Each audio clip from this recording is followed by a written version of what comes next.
Kern County, and thanks for tuning in to 23 ABC on this Wednesday. It is March 18th.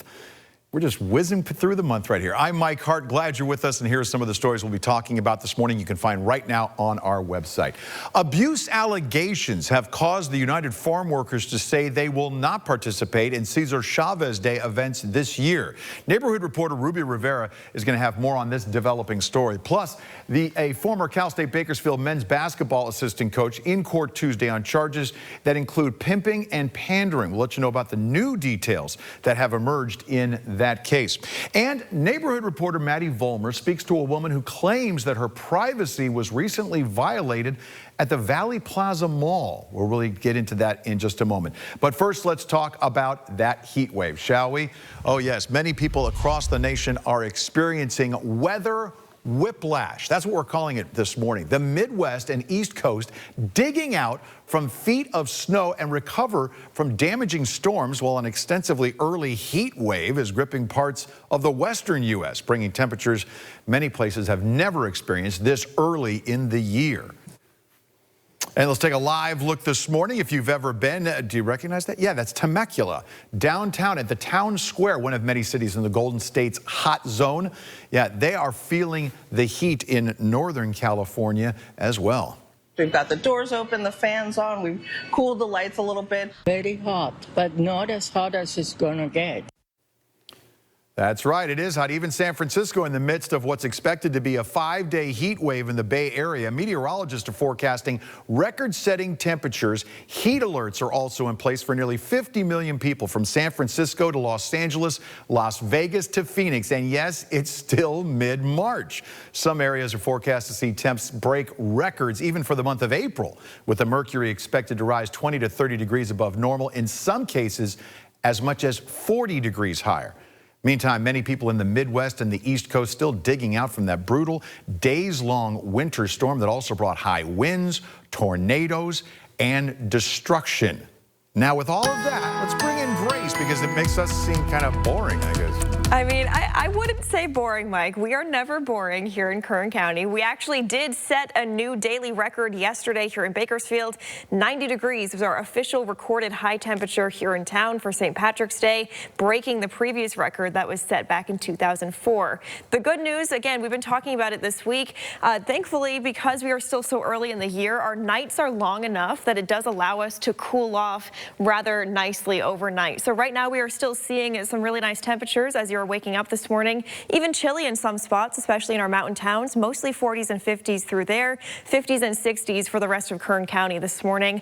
Another hot day on deck, like you heard. We are still in the midst of this mid-March warm-up, and another chance here in Bakersfield to set a new daily high temperature record. The only change we see is we are expected to be a touch warmer than we were yesterday. Your bus stop forecast, as you can see, nice as you're heading out the door, but we will be quite hot into the afternoon, especially for this time of year. Expecting a 94 degrees for a forecast high temperature here in Bakersfield today. 80s and 90s for the rest of Kern County. Right around 90 as well over in Lake Isabella. 83 down in Tehachapi, and 94 also for California City. And again, this is day 2 now of what will likely last into the weekend. So we'll take a look at those numbers and our extended forecast coming up in just a few minutes. But for now, let's bring Mike back in and get that closer check at your Wednesday commute. All right, Grace, thank you for that. Let's take a look at our live cameras. We'll begin with the My Cornerstone Mortgage camera over the Centennial Corridor, the east-west corridor through the heart of town. It is moving nicely this morning. You can also see the traffic at the base of the Grapevine. It's a little hazy. Yeah, in our picture right now, you can usually see it a little bit clearer than that, but you can tell there's a lot of traffic right now as people make their way down there. Just starting to pick up here on the Sangera Subaru camera, the 99 through the slot right there near the Panama Lane off-ramp. It's starting to pick up out there, but we are tracking real no issues here in the Bakersfield, greater Bakersfield area. We're in the green, as you can see here. Widen things out to Kern County. We love to see this. All of those roadways, the main arteries in and out of our county, are all looking good at this hour. Nothing to get in your way. Let's keep it that way. Keep your head up and those phones down. All right, in other news, to the Middle East now, where Iran was retaliating overnight after Israel killed 2 high-ranking Iranian officials. Multiple locations in central Israel were struck by falling debris, according to Israeli police, who said after a new wave of missiles were launched from Iran and were detected. ABC's Patrick Ravel has the latest from Doha. Overnight, Iran launching new strikes on Israel. These apparent cluster warheads seen falling over Tel Aviv. Israeli officials say an elderly couple in this building were killed by shrapnel from a missile interception. In Iraq, flames also rising after the U.S. embassy compound in Baghdad again came under attack. Hours after an earlier wave of drones, air defense here seen shooting one down. Meanwhile, the U.S. taking new action in the Strait of Hormuz, dropping multiple 5,000-pound so-called bunker buster bombs on hardened Iranian missile sites along the strait that could be used to target ships. But the waterway remains virtually shut down, choking off global oil shipments. U.S. allies in Europe are refusing President Trump's request for military help reopening the strait, saying this is not their war. Trump now insisting the U.S. doesn't need Europe's help. We don't need too much help, and we don't need any help, actually. In Tehran, the regime shaken after Israeli strikes killed 2 of its top surviving leadership. Iran now confirming the death of National Security Chief Ali Larijani, widely seen as one of the regime's de facto leaders. Also killed the commander of Iran's feared Basij militia. Both were key in the violent crackdown on Iranian protesters in January that killed thousands. I would argue the death of Ali Larijani is just as significant for Iran as the death of Ali Khamenei, the former supreme leader. This alone won't make it collapse, but I don't think that Iran can continue to lose leaders at this level for weeks on end. Israel now also launching drone attacks on dozens of security checkpoints in Tehran, seeking to further weaken the regime inside the country. A growing question here is whether U.S. ground troops might be used in any operation to try to reopen the Strait of Hormuz. An expeditionary unit of 2,500 Marines is expected to arrive here in the next 2 weeks. Patrick Reevell, ABC News, Doha. Meantime, a senior U.S. intelligence official appointed by President Trump is stepping down, citing deep concerns over the war in Iran. Joe Kent, director of the National Counterterrorism Center, announced his resignation Tuesday, saying he could not, quote, in good conscience support the conflict. Kent claimed Iran posed no imminent threat and argued the U.S. entered the war under pressure from Israel. The White House has maintained the strikes were necessary, citing intelligence of a potential threat. Well, as of this morning, AAA reporting a gallon of regular unleaded nationally is now $3.84 a gallon. That's up a nickel from yesterday. California, up again, $5.56 on average. In Kern County, we're just slightly less at $5.47 a gallon on average. So are you gassing up this morning?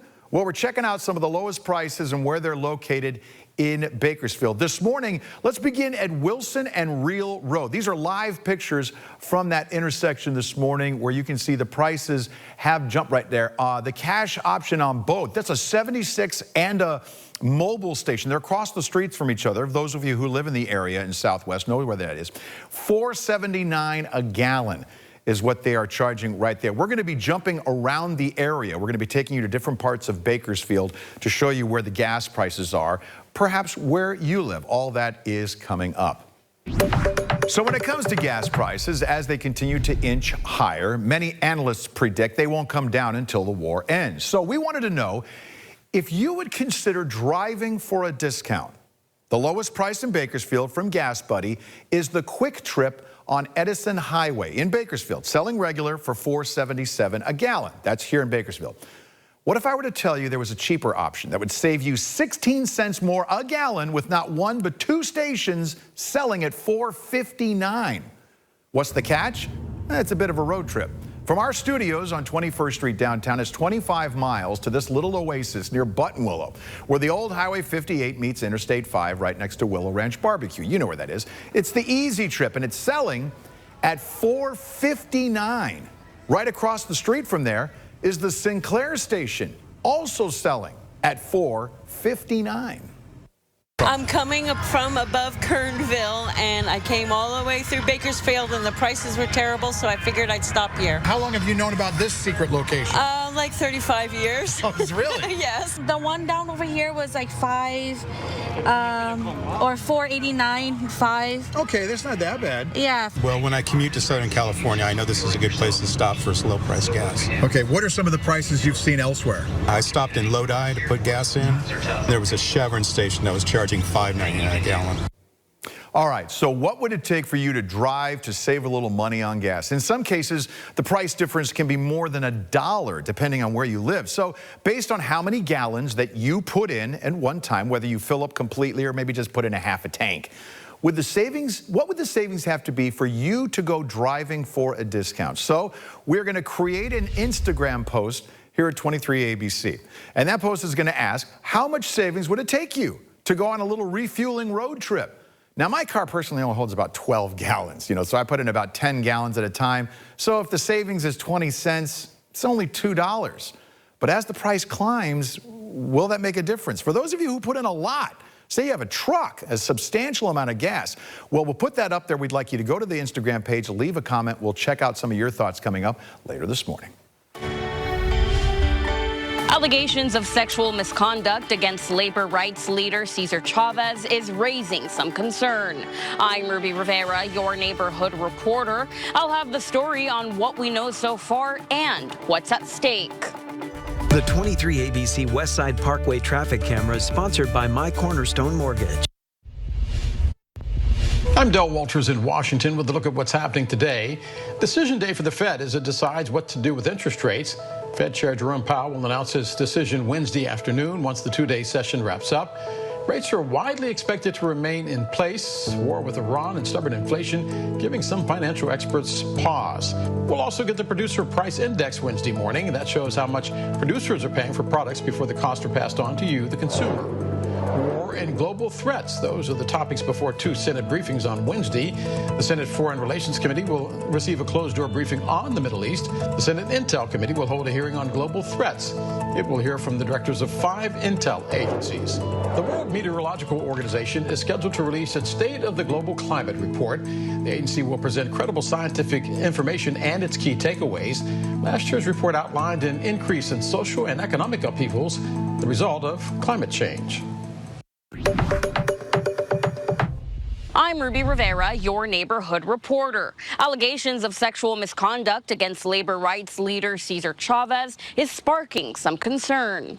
It was the United Farm Workers Union itself that posted this statement on its website that reads in part, quote, "The UFW has learned of deeply troubling allegations that one of the union's co-founders, Cesar Chavez, behaved in ways that are incompatible with our organization's values. Allegations involving abuse of young women or minors. Allegations that very young women or girls may have been victimized are crushing." While the union says it has no direct reports or first-hand knowledge, it describes the allegations as deeply troubling and feels compelled to take further action. Oliver Rosales, history professor at Bakersfield College, says bringing these allegations forward is an important step toward accountability.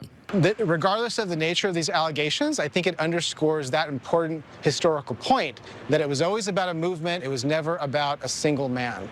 The union adds that it will not be taking part in any Cesar Chavez Day activities this month. Cesar Chavez died in 1993. The UFW is working with outside experts on a confidential process for victims to get support and is urging communities to cancel Cesar Chavez Day celebrations in favor of service projects honoring farm workers. Reportedly, the New York Times has been doing a one-year investigation on this and will be publishing that story sometime this week. This new information really brings more questions than answers, and local historians say all the public can do now is wait for more information to become available in the coming days. For 23 ABC News, I'm Ruby Rivera, your neighborhood reporter.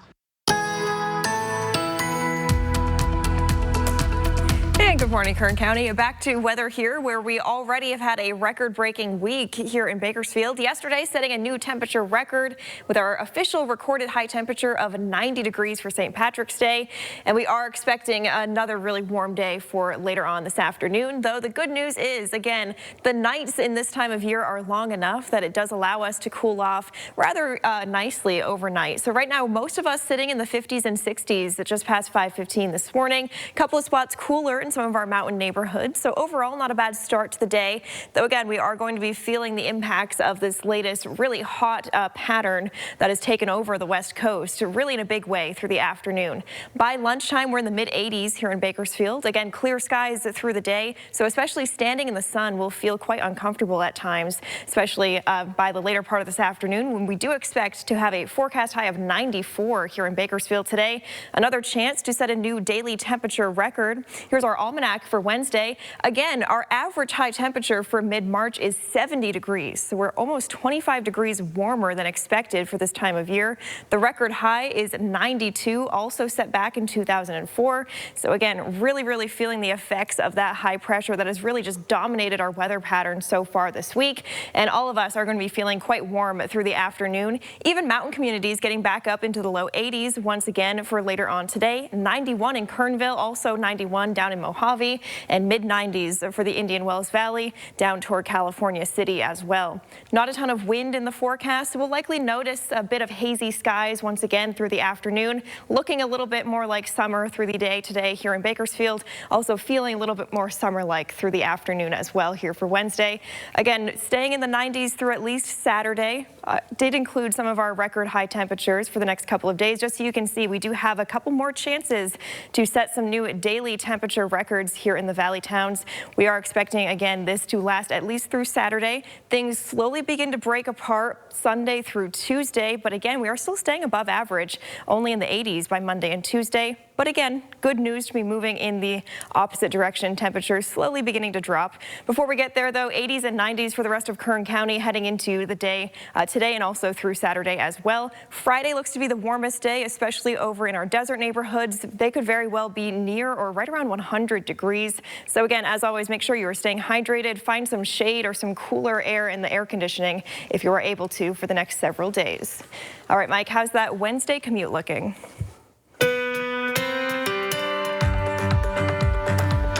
We are looking pretty good to start the day. We're going to get to this in a second. We'll show you the live My Cornerstone mortgage camera. The 58th Centennial Corridor is flowing smoothly at this hour. We love to see that, especially on hump day. We've got the Sangera Subaru camera over the 99 at Panama Lane. Also, north-south through the slot, looking real good at this hour. Let's try and keep it that way.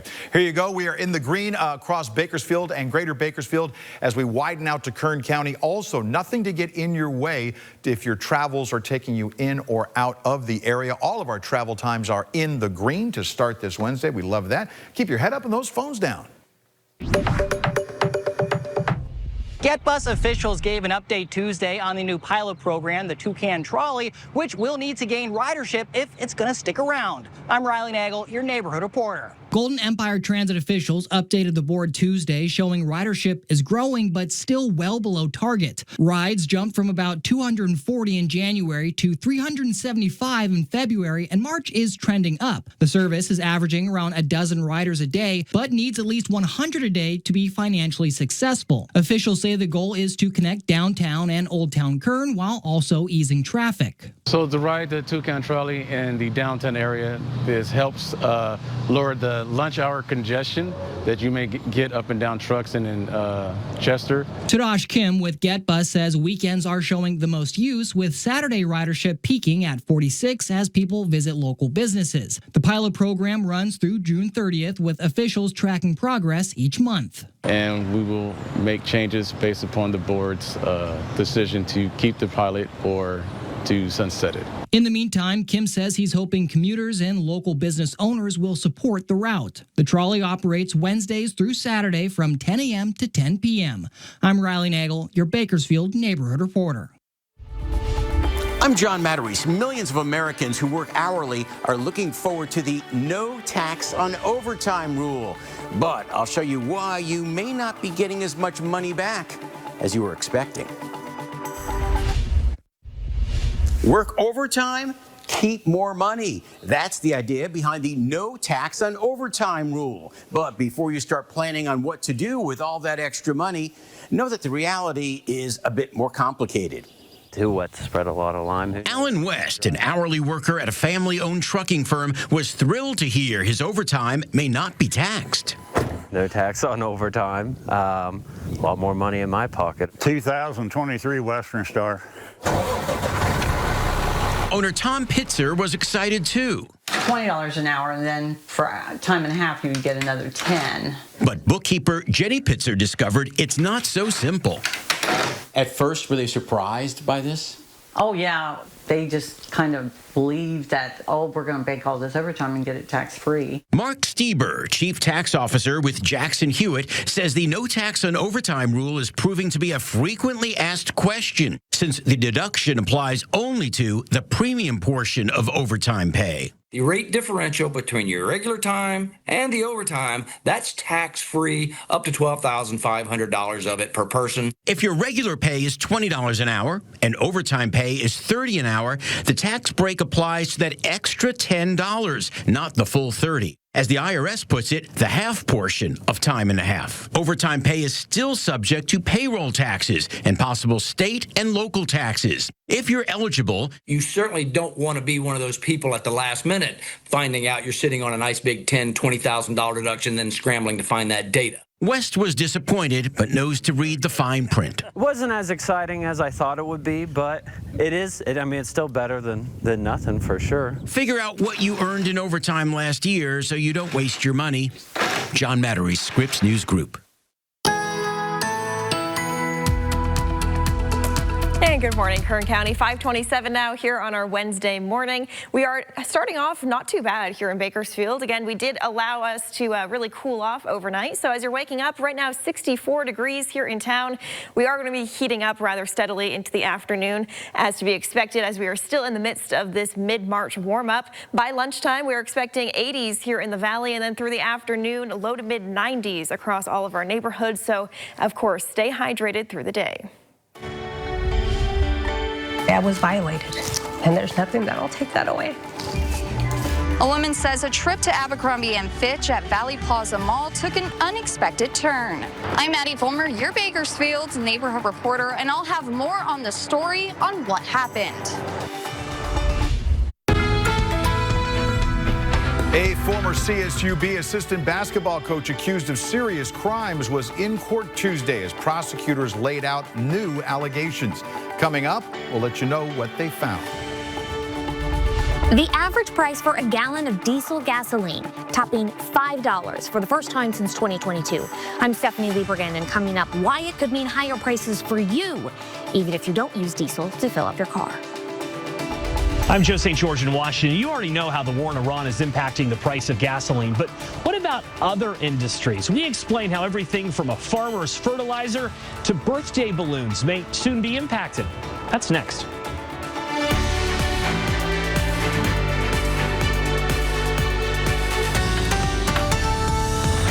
And a good morning to you once again. Thanks for staying with 23 ABC on this Wednesday. It is March 18th. Glad you're here. I'm Mike Hart with Grace LaVeria. We've got those stories coming up. We're also taking a look at TSA, talking about the war in Iran and everything. Now 4 weeks. This is something different there because of the impasse up in Washington, D.C. right now. 4 weeks without a paycheck.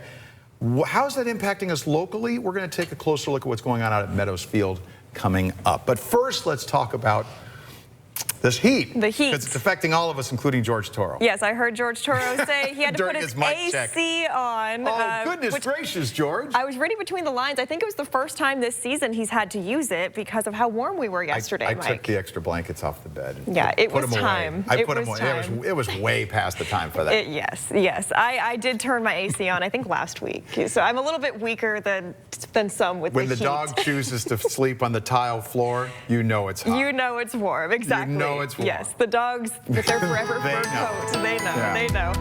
The good news for right now is we are still seeing some temperatures. I mean, it's not overly cool here in Bakersfield, but it's a lot more comfortable as we're waking up, especially compared to our afternoon temperatures. 64 right now here in downtown. We are seeing some cooler temperatures over to the east, some of our higher elevation towns. 45 being reported right now at the Tehachapi Airport. Mostly 50s and 60s out there for all of us here in Kern County.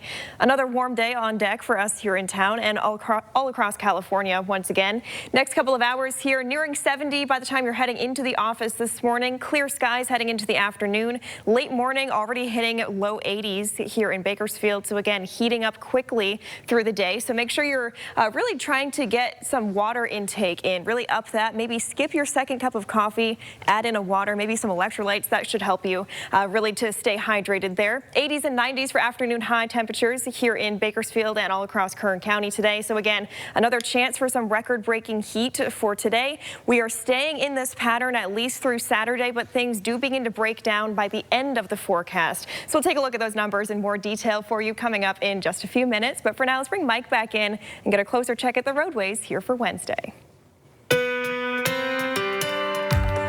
All right, Grace, very good. Starting off with the My Cornerstone Mortgage camera, the 58th Centennial Corridor, looking real good. Still light at 5:30. Not a whole lot of traffic going through the area, but that's always a good thing because it means not a potential for a lot of problems. The 99 on our Sangera Subaru camera, yeah, that's picking up like it always does right about now. Heavy traffic out there, but it is flowing. Let's bring in George Toro, who had to turn on his AC for the first time last night. Good morning, George. Hey, good morning, Mike, and good morning, everyone. Happy Wednesday. Yeah, if you're getting ready to head out that door, or maybe you are out and about on your Wednesday morning commute, we are looking great here in the Bakersfield area and into our outlying areas. No active crashes or traffic hazards to get in your way. And for those of you headed out of the Bakersfield area this morning, all of our major roadways are open. That's my look at traffic. Remember to buckle up those seatbelts and watch your speed. All right, George, thank you. Topping our news in this half hour, we've discussed how the war in Iran has increased the cost of gas, but drivers needing diesel dealing with even steeper jumps, and that could impact everything from shipped construction material to the price of groceries. Scripps News Group's Stephanie Liebergen reports on how quickly you might feel this impact.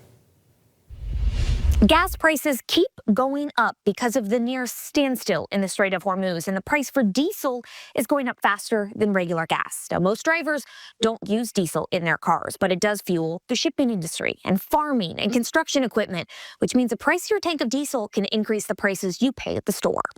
Pain at the pump continues to pinch Americans' wallets. It's way too high. I mean, it's ridiculously too high. And for industries relying on diesel, the jump's been even steeper. The average price for a gallon of regular gas on Tuesday, $3.79, up 30% from a month ago.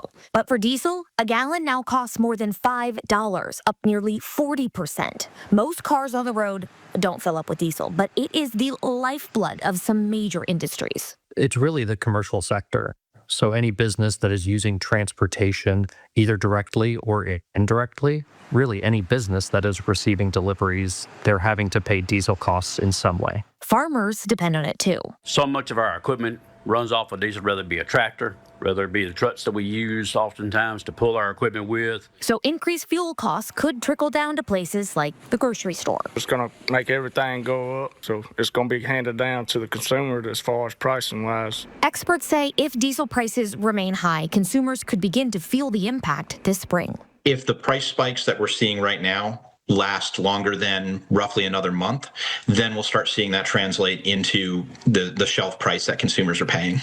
Stephanie Liebergen, Scripps News Group, Washington.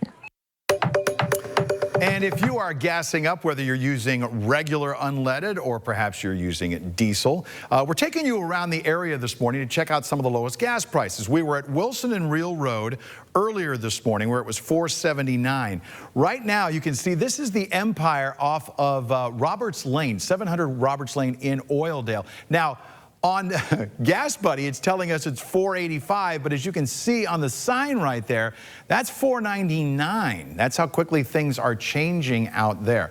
So this is a live picture this morning right now, what's going on. We're going to keep moving. At the top of the hour, we're going to head over to one of the other reported lowest spots coming up at the top of the hour, and then what we found to be reportedly the cheapest price in the Bakersfield area will be coming up around 6:30. We'll take you with live pictures over there to show you that as well.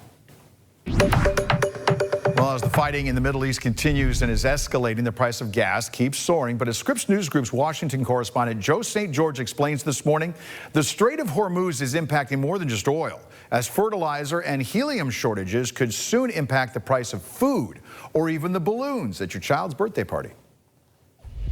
If you've been anywhere near a gas station as of late, you know the impact the war in Iran is having on prices, a direct result of Iran targeting energy facilities and restricting the Strait of Hormuz. But other materials travel through the Strait of Hormuz, and analysts are predicting impacts on everything from food to farming to party balloons. The cost of gasoline may be getting a lot of the attention, but the Strait of Hormuz impacts other industries too. Doctors are warning about the possibility of generic drugs being in short supply soon. Farmers are concerned about the cost of fertilizer, which in turn could change food prices. Your daughter might struggle to get helium at her birthday party. But for Phil Kornbluth, his worry is helium. Yes, the gas that is used in party balloons. Kornbluth analyzes the helium market and says while much attention has been paid to oil facilities being hit by Iranians in the Gulf, Kornbluth says many helium-producing locations are nearby those sites and damaged themselves. Even if the war would end tomorrow, helium impacts are coming. The party balloons are about 10% of the market. The physical shortage hasn't happened yet. Physical shortage will happen in a few weeks. Kornbluth says while party balloons may be the first thing you think of when you think of helium, the gas is used in operating MRI machines at hospitals. Computer chip manufacturers need the gas too. And if there is a shortage, those sectors would be prioritized. They cannot make computer chips without helium. Analysts say there are solutions to the possible helium crisis outside of the Middle East. One option being Russia's helium facilities. As far as any future party planning goes, Kornbluth says you might want to buy your helium now. There's going to be price increases. Joe St. George, Scripps News Group, Washington. Meantime, back here at home, former CSUB assistant basketball coach Kevin Mays was in court on Tuesday for a preliminary hearing and is set to be back again this morning. Mays arrested, if you remember, for charges including pimping and pandering. Neighborhood reporter Sam Hoyle was at yesterday's proceedings and has this report. We're learning more about what led up to the arrest of former CSUB men's basketball coach Kevin Mays. I'm Sam Hoyle, your neighborhood reporter. During a preliminary hearing on Tuesday, investigators attempted to lay the groundwork for allegations of pimping, pandering, and possession of assault weapons and drugs. As we reported, the investigation stemmed from an anonymous tip about Mays that was sent to then CSUB men's basketball head coach Ron Barnes. The tip was forwarded to campus police, the Bakersfield Police Department, and the Sacramento Police Department, where investigators made contact with a woman who they alleged was prostituting for Mays.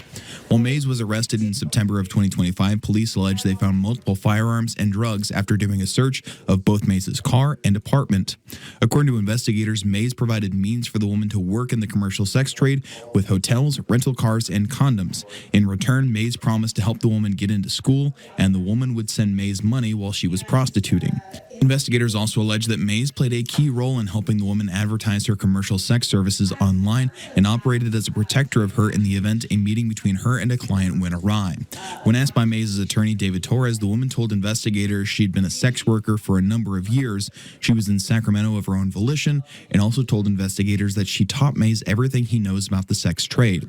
Torres also asked if BPD was able to locate the source of the anonymous tip that was sent last year. According to one of the investigators, it allegedly came from the woman's former pimp. Mays is also charged with possession of child sexual abuse material. According to investigators, 28 videos were stashed in one of Mays' phone depicting sex acts performed by children and recovered during a digital examination of his phone.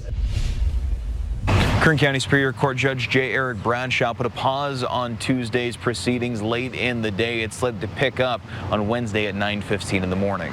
At Kern County Superior Court, I'm Sam Hoyle, your neighborhood reporter.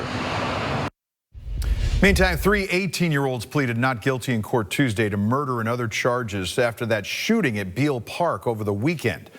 The teens are charged with murder, conspiracy, and robbery. The coroner's office says 38-year-old Mario Cortez Flores died in the hospital 2 days after being allegedly shot at the park late Friday night. The teens charged in connection to the case, Braden Mendez, Alexa Marmoleo, and Joshua Holguin, are set to be in court again for preliminary hearings later this month. Meantime, human remains recently found in a dirt field in McFarland. The Kern County Coroner's Office says those remains were discovered March 11th off Whistler Road and Garzoli Avenue. The remains have not yet been identified. An autopsy is slated to identify the person and determine the cause and manner of death. A shopper says a trip to Abercrombie & Fitch here at the Valley Plaza Mall left her feeling very uncomfortable. I'm Maddie Fulmer, your Bakersfield neighborhood reporter, and she says while she was changing in a dressing room, she looked up and noticed two men working on the ceiling above her. Vanessa Escobar says the incident happened in early March while she was trying on clothes inside a dressing room at the Bakersfield store. While changing, she claims she looked up and noticed a man standing above the dressing room door working on the ceiling area. I looked up and I could see him fully, and I was like, okay, well, even if he couldn't see in the actual fitting room, the mirror's right in front of me, so he could just see in the mirror. He didn't have to look in there, you know what I mean? He could look at any fitting room because all the mirrors are faced the same way. She says this experience has left her extremely uncomfortable, and she reported the situation to store staff, but says the experience left her embarrassed and concerned about customer privacy. We reached out to both the store and mall management to ask what work was being done on the ceiling and what policies exist to protect customers during maintenance near dressing rooms. So far, Abercrombie & Fitch has not yet responded, but the mall confirms the workers were not a part of their crew. The woman says she's speaking out so that other shoppers are aware and so that stores do a better job at protecting customers' privacy. Reporting for 23 ABC, I'm Maddie Fulmer, your neighborhood reporter.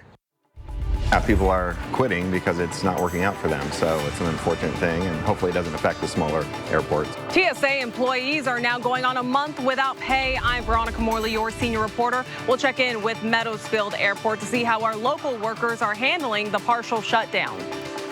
The 23 ABC Westside